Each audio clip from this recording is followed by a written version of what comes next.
What's going on, Jeromes? So your Minnesota Vikings finish out the 2023 regular season, Week 18 at the Detroit Lions. Now, no one told you life is going to be this way.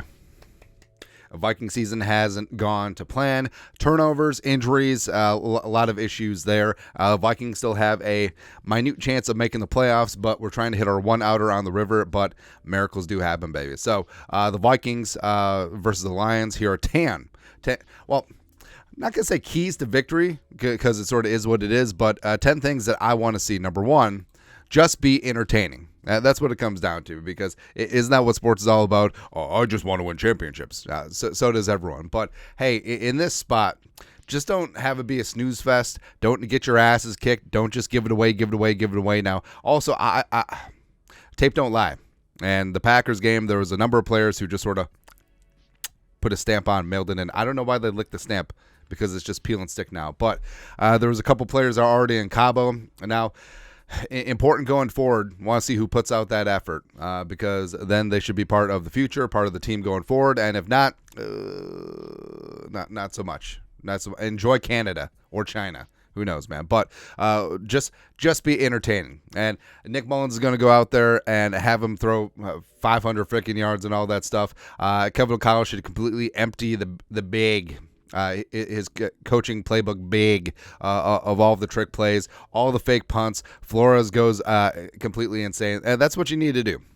Because I feel like in the past, the final week of the season games that don't matter. I mean, we saw a couple with Zimmer.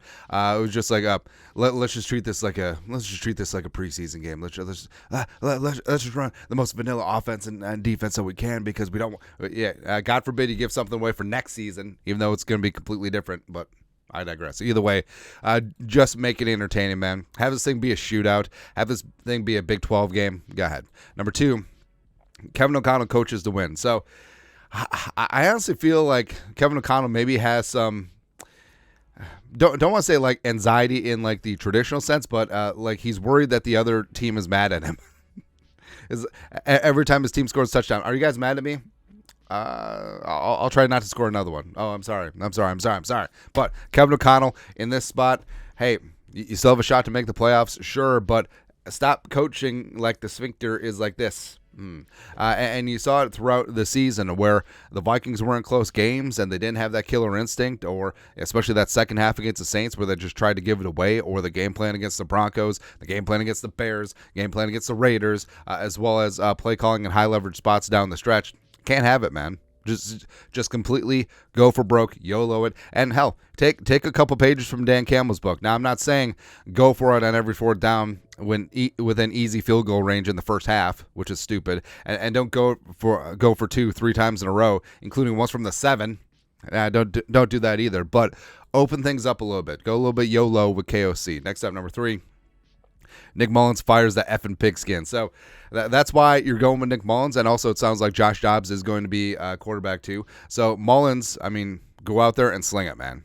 Where, hey, if you're going to bench Jaron Hall after one half of sort of whatever football, why even start him? I mean, you should have just had Mullins out there, because, yes, Mullins does operate the offense efficiently, but the problem is that he'll also throw to the other team. But, hell, in this game, just completely let it all loose, let it rip, have Mullins throw for 500 yards and 5 interceptions. I don't care.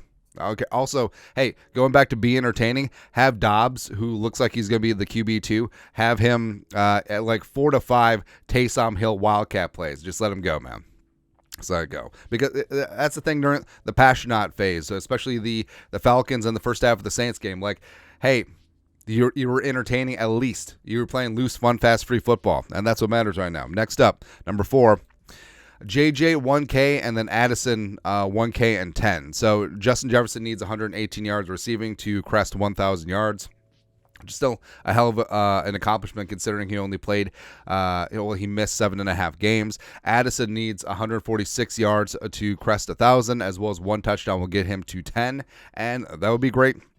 That would be great achievements. And also the fact that Hawkinson, before he got hurt, easily would have made it over 1,000 yards. You could have had 3,000-yard pass catchers, which is hard to do, even in today's NFL, would be great. But either way, I mean, stat stuffing aside, the Vikings need to move the ball.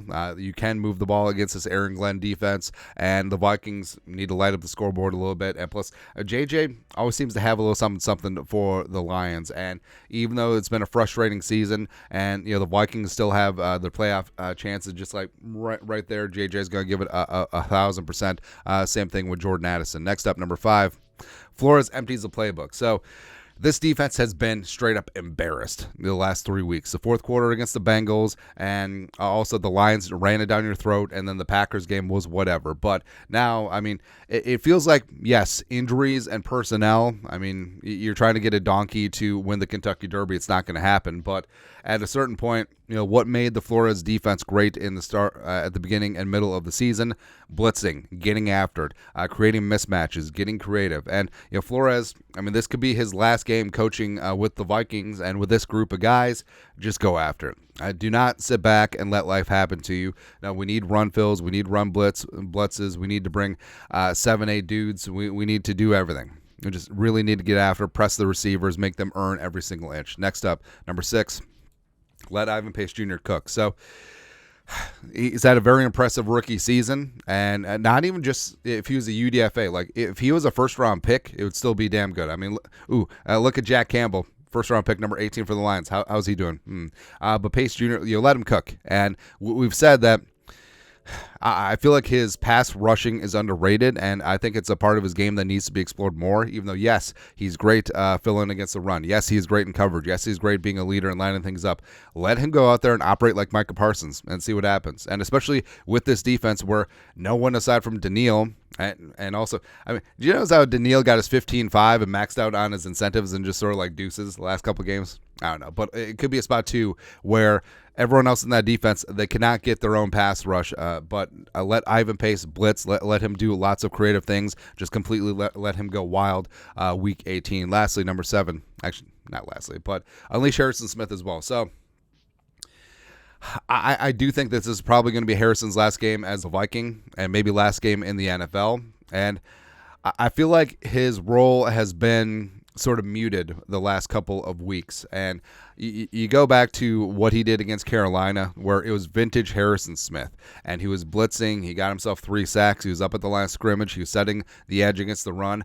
I feel like that part of his game has been rolled back a little bit. I don't know if it's by design. I don't know if it's by what. But going back to Flores emptying the playbook, just let Harrison Smith have a vintage Harrison Smith game and have him go out with us remembering 22 the way it should be. Oh, by the way, retire 22 and retire 84. I think we've seen enough from both. Next up, number 8, rookie showcase. So this is not a, hey, just roll over and lose, but also the Vikings have so many freaking injuries that they're going to have to play the young guys and also dudes who could be part of the future.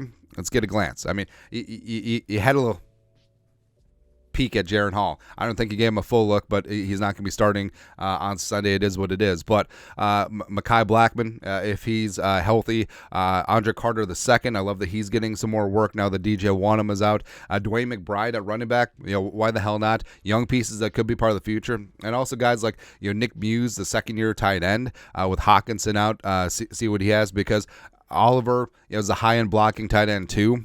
And, Johnny Munt, you already know what you have there, but also getting guys like Kyrus Tonga involved. Hey, maybe we can stop the run if we get the 330-pound nose tackle involved. I don't know. Call me crazy. Or carry on my Jayward son in the secondary, or Jalen Williams, the slot corner from Indiana. Call him up again. Have him plant his ass on Amon St. Brown, see what he can do against the Sun God. There you go. Next up, number 9. Get takeaways on defense. Now, originally I was going to say win the turnover battle, because you've lost the turnover battle in 5 out of the last 6 games, and shocker, you've lost all 5. But I do think that Nick Mullins is going to serve up a meatball or 2, but that's okay. If Nick Mullins throws 2 picks, get Jared Goff for 3. If Nick Mullins throws for 5 picks, take the ball away from the line 6 times. And that's what's going to have to happen. This defense has been marched on, but throughout the season, this year and last year, they've been opportunistic. So force a couple fumbles, get an interception, maybe even score on defense. It's what you're going to have to do. lastly, number 10. One special teams play. So I've been waiting for it. Sometimes we get it. And, Najee Thompson setting up the touchdown against the greasy grimy Green Bay Packers, but looking for a King Kenny kick return. And you've seen Kenny like taking a couple out where maybe it would have been ill-advised, but he's trying to get something to happen. Or how about a block punt? How about a fake punt? How about anything, man? You're going to have to do something to spark something in the third phase, and I think that they certainly can because, this is a chance to be either the most boring Vikings game that even the hardcore fans turn off after a quarter, or this could be fun, YOLO style, taking it to a division rival who just disrespected you in your building a couple weeks ago, return the favor. They're still going to be playing their starters. They're still going to be playing hard because they have a chance at the 2 seed if things go right in the late afternoon games, but no, have there be no doubt. And have there be no doubt. Have there be some fun. Nick Mullins chucks it all over the yard. JJ and Addison get loose. And the Vikings put up some points. So final score prediction, give me Vikings 41, Lions 38. Barn burner. But we lose out on the number 9 overall pick. That's okay. Say that the Vikings don't get in and they end up drafting 13, 14. That's fine. It's fine. You draft where you draft. And especially in what could be the deepest quarterback class in NFL history, you'll be all right. There you go. But that's it. That's at Vikings-Lions preview. Let us know your thoughts and our thoughts in the comment section below. Subscribe for daily Vikings takes. Want to support the work? Put a little something in the Venmo. But till next time, Skull Production Value.